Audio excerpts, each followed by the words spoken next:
Hi, and welcome back to Becca Babbles podcast. I'm your host, Becca. I'm a certified personal trainer, holistic health coach, and future chiropractor on my way to figuring out this thing we called life. Now, let's get babbling. Hi, everyone, and welcome back to Becca Babbles podcast. I'm your host, Becca, and if you're watching the video, you're probably like, she's in a new place. So I am currently at my internship for chiropractic school at Winchester Spine and Sports in Troy, Missouri, and learning tons, but realized that I need to get a podcast out for you guys this week. So I am recording it now. It was actually one of my projects that I did for my nutrition masters, and I was like, why not make a podcast about it? And so here I am the week before recording a podcast for you guys at the intern house, which it will probably happen more often depending on if I have anything else planned for in advance, but we'll see.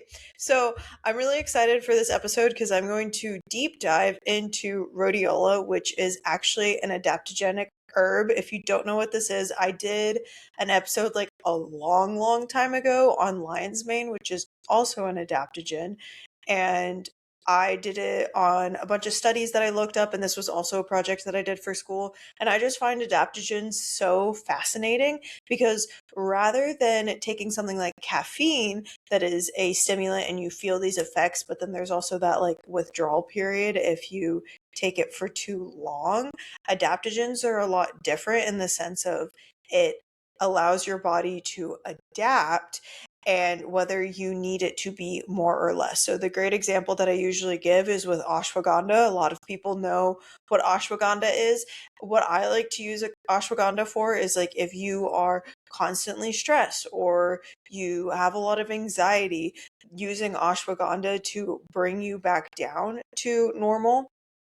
But some people who are dealing with really low cortisol and they need to bring it back up, ashwagandha can also do that as well. And so all of your adaptogenic herbs are going to do that. So there's less of that side effect and it's more about giving you to that even kill, even though sometimes you still will feel a little bit more of a boost, but it's not going to be as big as a boost as caffeine would, but you're also going to have less of the side effects that come with it. So that's why I love me some adaptogens and I love deep diving into adaptogens and learning more about them.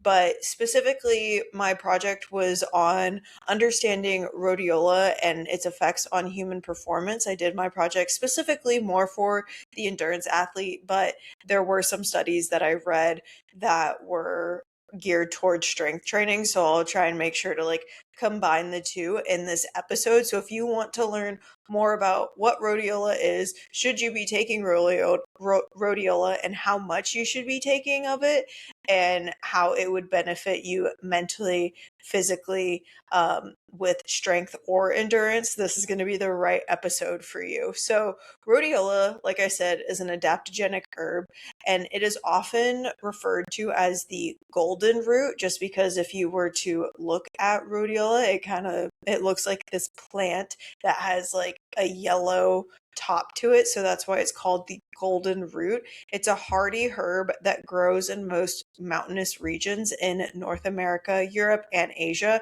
and for centuries it's been used in traditional medicine for managing things like fatigue, stress, and mood related things.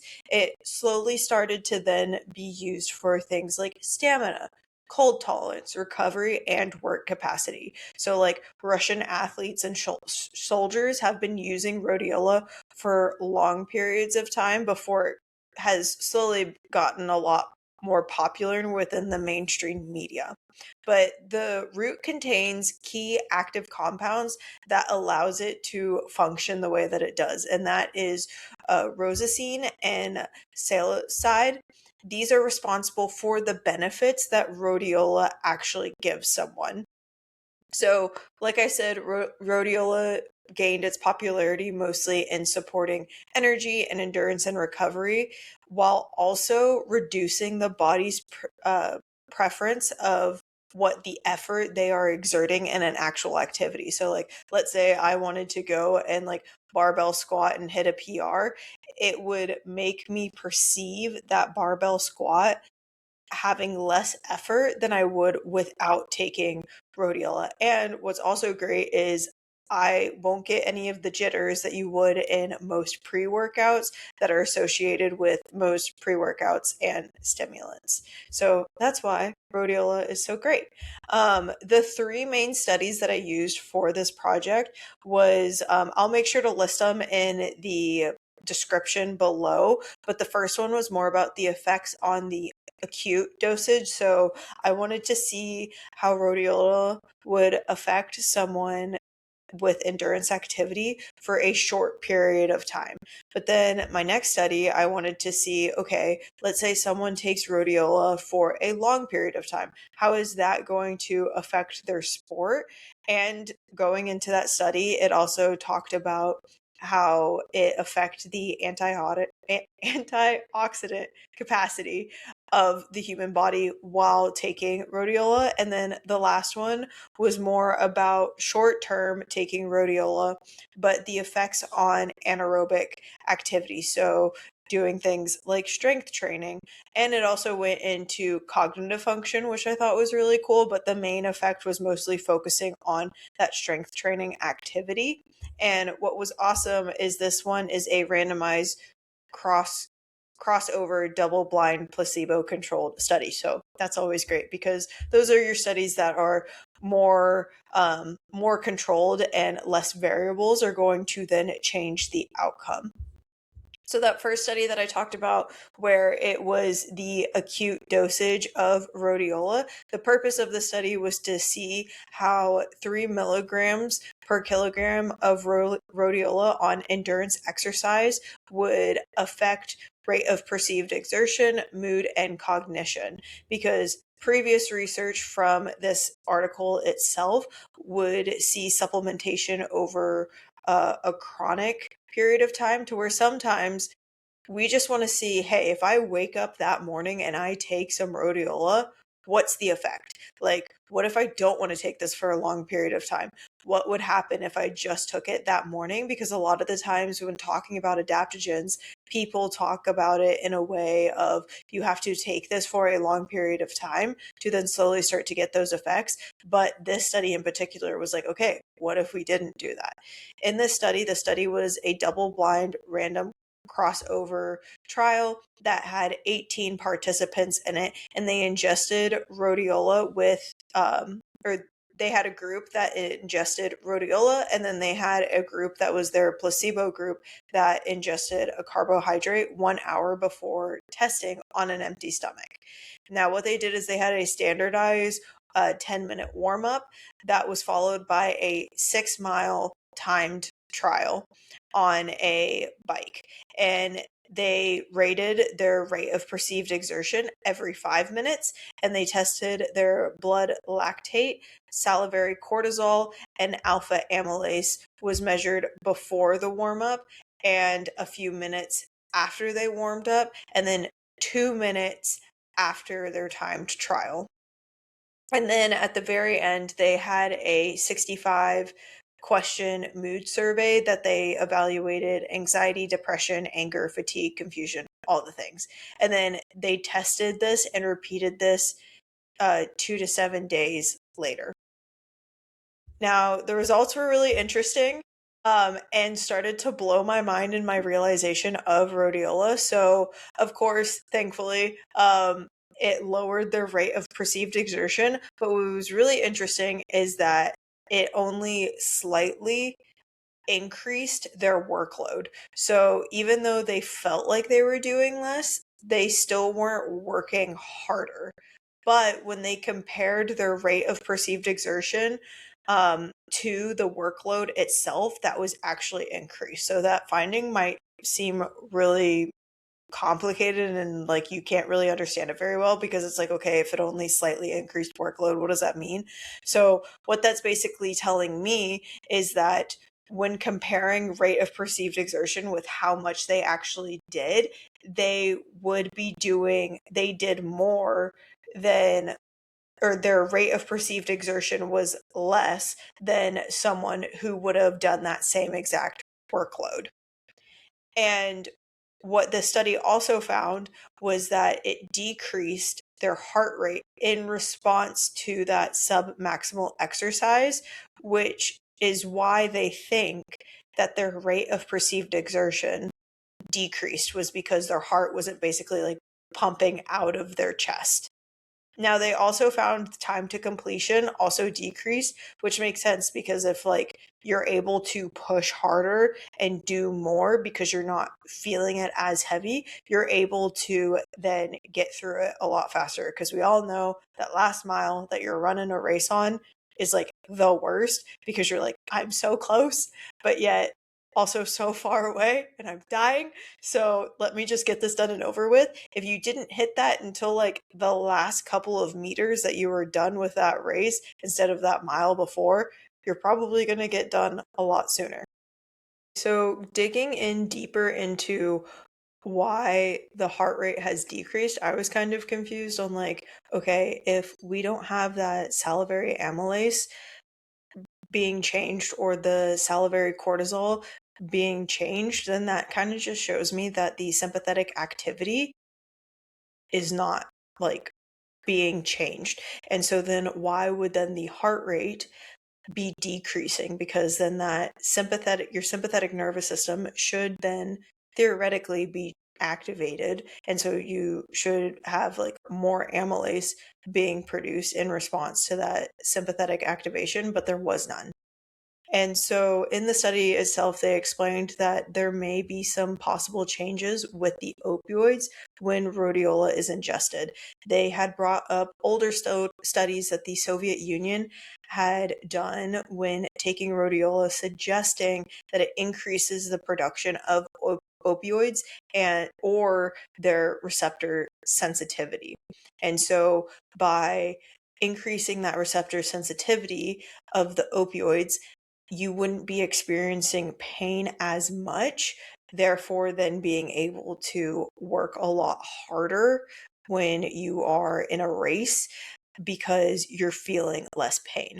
Now, to explain that reduced heart rate, that was shown in the warm-ups when taking rhodiola. Opioids have been shown to affect many receptors in the cardiac cells that can lower heart rate. So then that explains to me, okay, that makes sense why taking rhodiola would indirectly be affecting that heart rate because it's affecting those opioids. But again, this is just a possible thought process on why it would be decreasing that heart rate.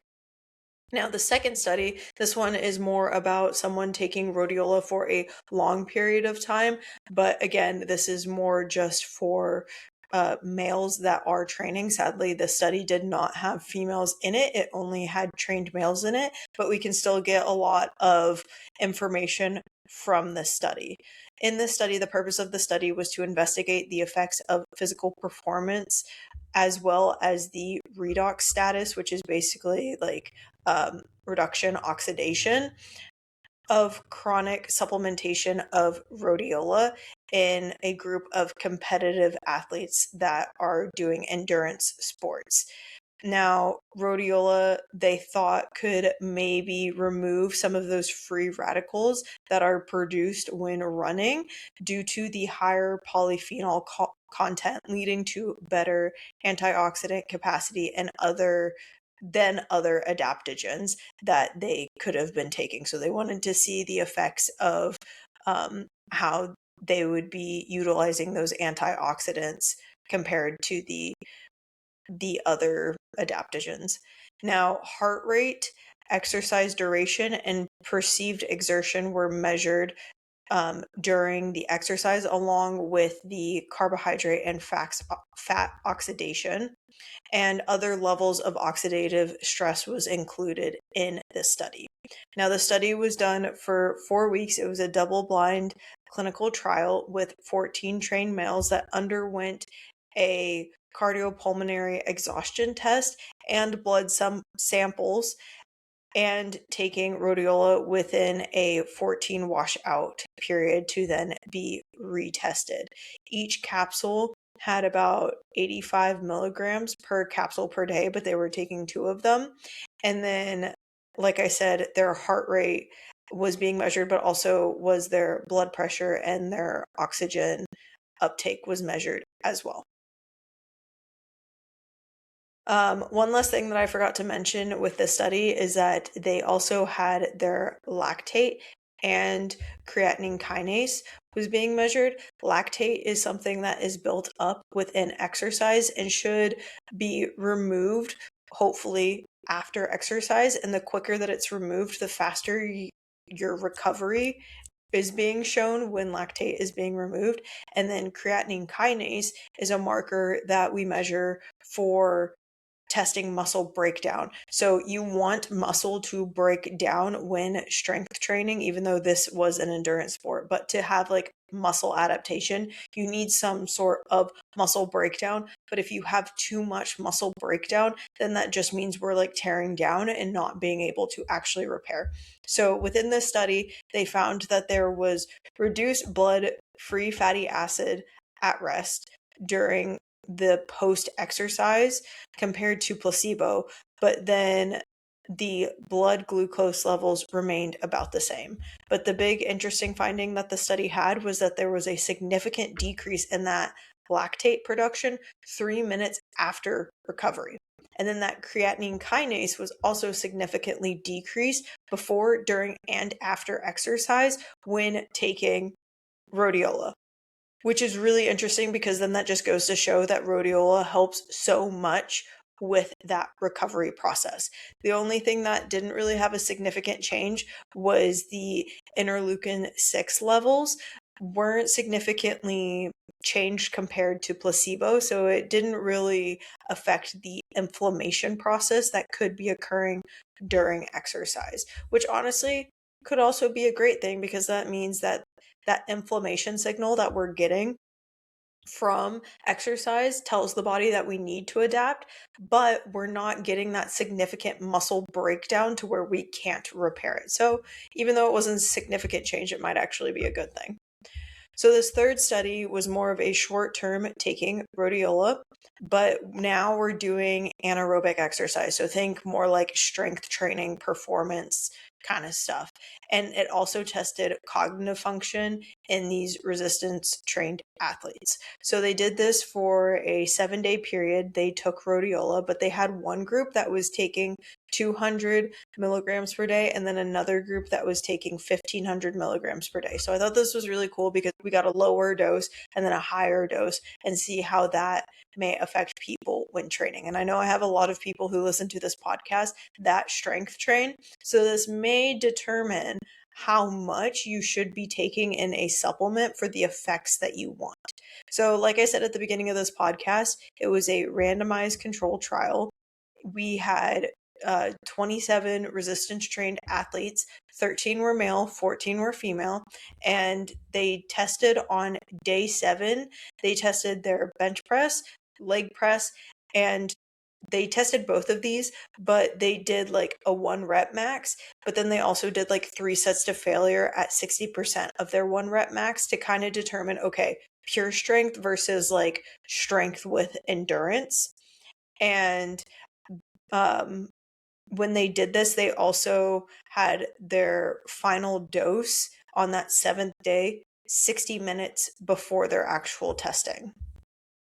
Now, I won't get into like the nitty gritty exactly into like how they did the training method protocol because I just feel like we would get lost in the weeds at that point, but I do want to give you the results. So the really cool thing was that both of the doses of rhodiola increased cognitive function. So like let's say you're about to go in and take a test, but then you're also like getting a workout in. Maybe take some rhodiola so that you can like boost that cognitive function because not only will rhodiola boost that cognitive function, but then also getting in some exercise is always great to do before taking a test. But there was no significant differences between sexes, which is great because then that just goes to show that like rhodiola is having the same effect on both sexes. And then when they compared out the different dosage, they found that the higher dose daily was better for maximum lower body strength. So almost thinking like grinding strength, like you're trying to hit a 1 rep max PR sort of thing, to where the lower doses was better for volume training and strength endurance. So think like you're trying to get like that hypertrophy or like 12 to 15 rep sort of strength. But what was also interesting was that the mean power was better with the lower dose, but peak power, so like when you hit like your utter max power for performance, was better with the higher doses. So like they both affected power in a sense, but I would lean more towards focusing that higher dosage on just max grueling strength, to where the lower dosage is more for endurance. Now, we had all of these great results from all these different studies on rhodiola, but like, okay, how am I actually going to utilize this? What am I going to do with this? If I was going to take rhodiola, I'd think about it in two different ways. Do I want an acute effect or do I want a chronic effect? We saw within those studies that the acute effects, it was greater for reducing rate of perceived exertion and heart rate leading up to an event. So we all know sometimes when we're about to go into an event, we're already kind of anxious going into that event, already increasing that heart rate. Maybe taking rhodiola can kind of like help decrease the stress that you're about to experience within, let's say, taking a test or running that race, whatever you want to say, but also is going to decrease that rate of perceived exertion. So maybe you can actually work a little bit harder because you're not feeling as weak during the running because of the effects of rhodiola. Now, let's say you're struggling with recovery, you're struggling, like maybe you have a lot of stress going on in your life, or you really have to push the volume in the training that you are doing. Taking rhodiola would be really beneficial because it's going to decrease that lactic acid buildup and also that creatinine kinase buildup as well. Now, I had also stated earlier that those lower doses are better for increasing strength endurance, while the higher doses are better for just that pure out strength, which if you're an athlete, like both of those are great to increasing your overall capacity as an athlete and training. So if you want to take it for acute or chronic dosage, I would recommend taking about like 20 milligrams to 60 milligrams a day. For strength endurance, through the studies, taking about like 200 milligrams. Pure strength, I would take that 1500 milligrams. And if you just want to increase recovery, about 600 to 1500 milligrams. Now, again, this is a podcast. It's for learning and entertainment purposes only. So make sure you talk to your provider about if rhodiola is right for you and what's going on in your life. But if you're like me and you love to just like tinker around with supplements and see how it might affect you, this might be a great way to kind of just outline, okay, this is about how much I want to take, and see, do you get those like strength endurance effects when taking rhodiola, or do you get the pure strength effects when taking that 1500 milligram dosage, and apply it to you? Because I can say all these things and talk about all these studies, but ultimately it's about how you feel in your body. Now, circling back to how I'm going to apply this and my thought process when doing this this project, I wanted to see how rhodiola would affect time to exhaustion. Now, obviously, in these studies, they didn't really necessarily talk about time to exhaustion, but they did talk about decreasing rate of perceived exertion, which is great for many athletes because a lot of the times when you take something that decreases your rate of perceived exertion, you get those jittery effects as well. And so if you're an athlete or someone who wants to strength train or start running and being like the hybrid athlete or something like that, but you're dealing with a lot of fatigue and you've tried like changing up the types of foods that you eat, you're focusing on your sleep and all these things, but you still have that excess fatigue, rhodiola may be something that you want to add into your routine to help with that recovery and allow you to perform better. So that's all I got on rhodiola. This was a really fun presentation that I got to kind of dive deep into. If you want me to do more of these kind of like diving deep into adaptogens and things like that. Or maybe I might like try taking them for a week and then I come back and say like what I experienced. If that's something that you're interested in, please let me know on Instagram, or you can email me at beccababelspodcast@gmail.com. And with all that being said, I can't wait to babble with you next time. Thank you so much for listening to this episode of Becca Babbles Podcast. If you enjoyed this episode, the best thing that you can do is leave a 5-star rating and review on Apple Podcast, Spotify, or any other listening platform of your choosing. If you want to learn more about me, you can do that by following me on Instagram at Becca and Wellness, or by checking out my blog, freebies, offers, and newsletter on my website at beccaandwellness.com. If you want to share the love of the podcast, you can do that by taking a screenshot and sharing it on social media and tagging me and the podcast at Becca and Wellness and using the hashtag Becca Babbles Podcast. I hope you have a great rest of your day, and I can't wait to babble with you next time.